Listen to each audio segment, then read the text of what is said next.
Ever seen those pictures of Dubai police, pulling people over in Lamborghinis? Crazy, right? Like something out of a movie. Totally. Yeah. Or those wild man-made islands shaped like palm trees. You can actually see them from space. It's wild how much they built in such a short time. Dubai definitely knows how to make a statement, that's for sure. But behind all the flashiness, there's this incredible story. It's about how a sleepy little fishing village, basically in the middle of the desert, transformed itself into, well, a global superpower practically overnight. Yeah, it's a pretty remarkable transformation when you think about it. And that's what we're diving into today. The how, the why, the bumps in the road, the whole thing. Sounds fascinating. Oh, it is. We're going to unpack how Dubai did it, whether this model they've created is built to last, especially now with other cities trying to copy their playbook. Right, because everyone wants to be the next Dubai. Exactly. Now, I'm going to guess when you hear Dubai, one thing probably pops into your mind. Oil money. Am I right? I mean, it's the first thing a lot of people think of, right? For sure. But get this. It's actually a misconception. Really? Yeah. While oil did kickstart their economy, these days it only makes up a tiny fraction of their wealth. So how tiny are we talking? Try a measly 1% of their GDP. 1%. Wow, okay. You're blowing my mind a little here. That's like nothing. So this glittering city we see, it wasn't built on an oil fortune after all. How did they pull that off? Well, to really understand Dubai, you have to understand the unique structure of the United Arab Emirates as a whole. Okay, break it down for us. So it's a federation of 7 emirates, right? But here's the thing. Each one has a surprising amount of independence. More than, say, states in the US? Oh yeah, much more. Think of it less like a traditional country with a top-down government and more like, a united government. United government. I like that. Each emirate has a ton of control, especially when it comes to money. They manage their own resources, make their own decisions, and that's been huge for Dubai. So it's like having 7 siblings who each get a chunk of land and a small loan of $1 million? Huh. Something like that. To go build their own empires. Yeah. And speaking of families, there's this fascinating quote from Dubai's former ruler, Rashid bin Saeed Al Maktoum. He said, and I quote, "My grandfather rode a camel, my father rode a camel, I drive a Mercedes, my son drives a Land Rover, his son will drive a Land Rover, but his son will ride a camel." Wow. What do you make of that? I think that quote perfectly captures Dubai's early realization that oil wealth, it's fleeting, it won't last forever. Right. But strategic development, now that's a gift that keeps on giving. Makes you think about long-term vision, doesn't it? Absolutely. And this forward-thinking approach is what led them to invest heavily in infrastructure. Airports, building a world-class airline with Emirates, and probably most importantly, transforming Jebel Ali Port into this massive global trade hub. So they basically looked around at their limited oil, their location on the map, and thought, game on, let's become the center of the world. Pretty much. They had the ambition, and they definitely had the location for it. They did, right there on those ancient trade routes, a gateway between East and West. A prime spot. But how did they go from, well, a few camels and a port to the dazzling metropolis we see plastered all over Instagram today? Dubai's success can be traced back to a really clever 3-pronged strategy. 3-pronged? I'm intrigued. First, they focused on what I call secularization, then liberalization. And to top it all off, they really understood the power of good marketing, maybe better than anyone else. Okay, let's unpack this a bit. What exactly do you mean by secularization? It's still a Muslim country, right? Oh, absolutely. But starting in the 1970s, Dubai made a conscious decision to adapt to global norms. Especially those norms important for attracting international business, I imagine. Exactly. Unlike some of their neighbors, Dubai allows alcohol consumption, although it's mostly in designated areas.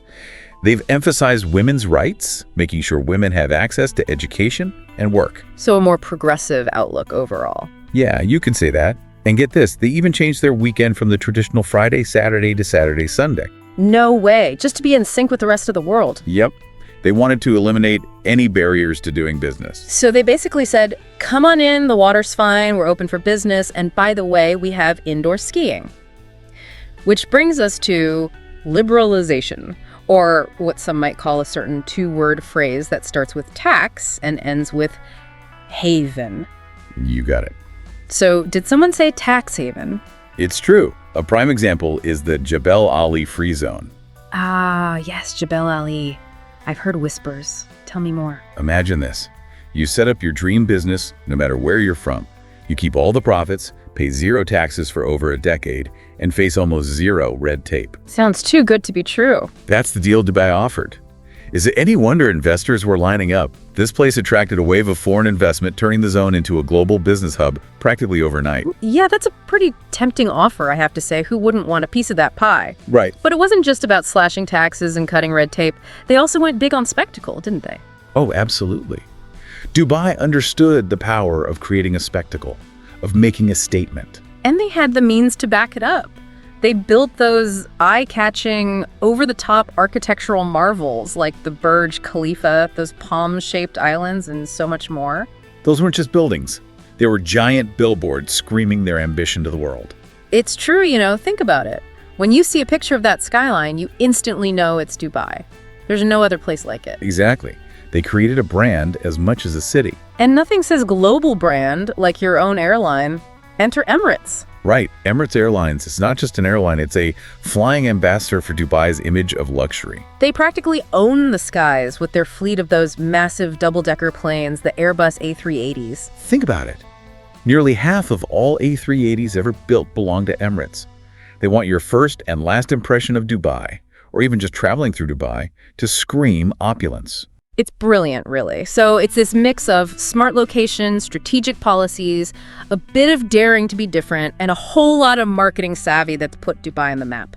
But, as with any story of overnight success, we have to look past the shiny facade. In Dubai's case, that means understanding the human cost of this economic miracle, the people behind the scenes making it all happen. We'll get into that right after this. So we've been talking about this incredible rise of Dubai, but like any story, especially one about explosive growth, there's always more than one side to it. Right, there's always a flip side. We see those gleaming skyscrapers, those insane man-made islands, but what about the human cost of all this? Yeah, that's something that often gets overlooked. We have to talk about the migrant workers. The backbone of it all, really. Exactly. Primarily from South Asian countries, places like India, Pakistan, Bangladesh. You know, it's staggering. What's that? They make up 88% of Dubai's workforce. 88%. These are the people who literally built this city. But their stories, well, they paint a very different picture than those glossy tourism brochures. Yeah, it's easy to forget about the people behind the scenes when you're marveling at the Burj Khalifa, right? It's easy to get caught up in the spectacle of it all. We're talking about the ones laying bricks in that scorching desert heat, building those luxury hotels, the ones who might never even step foot inside. It's a stark contrast. So let's talk about their lives. What's the reality?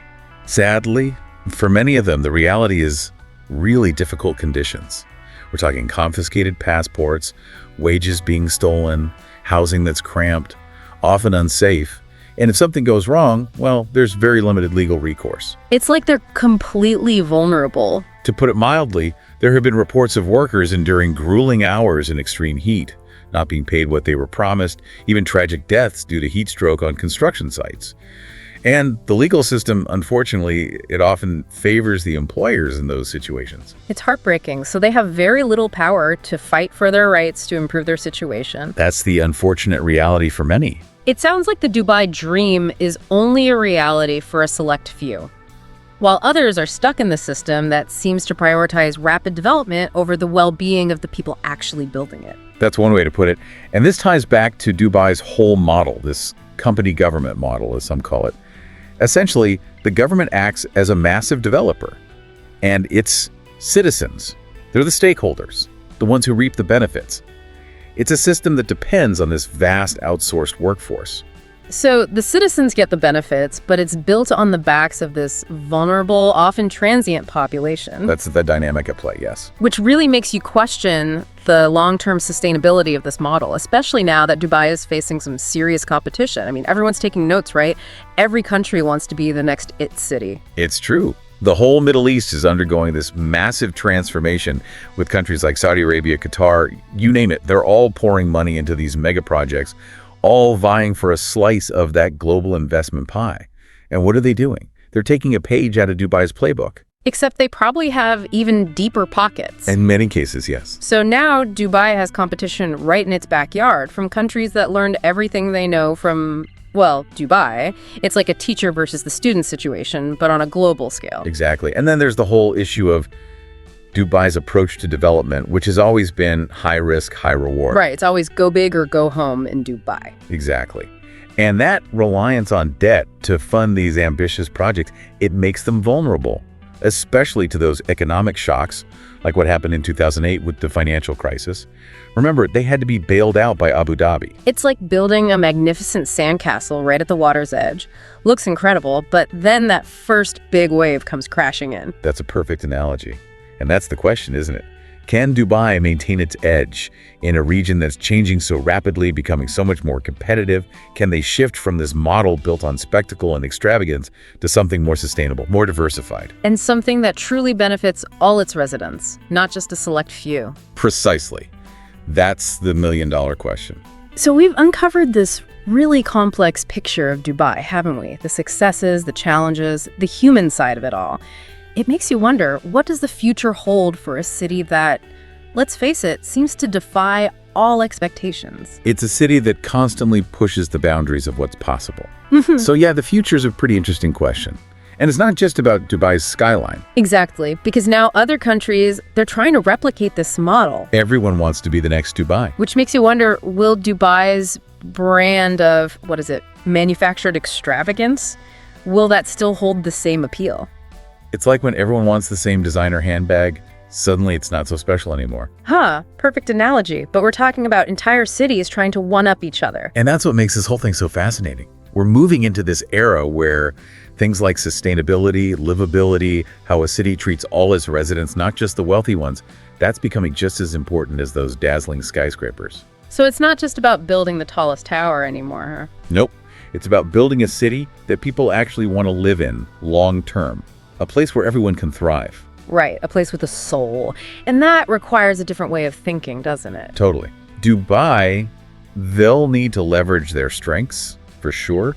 The location, that business-friendly environment, the incredible infrastructure they've built, but they'll have to do it while addressing those social and environmental concerns we talked about. So maybe Dubai 2.0 is less about outdoing everyone else with extravagance and more about setting a new standard for, a truly future-proof city. Now, wouldn't that be something? Imagine the city that mastered manufactured extravagance becoming the poster child for thoughtful, sustainable urban development. That's a story I'd love to see unfold. Me too. Yeah. And that's a perfect place to wrap up our deep dive into Dubai. It's a city that's always evolving, pushing boundaries, forcing us to rethink what's possible. It's been a fascinating conversation. It really has, and it leaves us with a lot to ponder, doesn't it? What happens when the copycats become the competition? Can a city built on spectacle find a way to prioritize people and the planet? Only time will tell. That's for sure. We'll just have to wait and see what the future holds for this fascinating corner of the world. But hey, that's the beauty of it all, right? The story's still being written. Until next time, keep exploring, keep questioning, and as always, keep diving deep.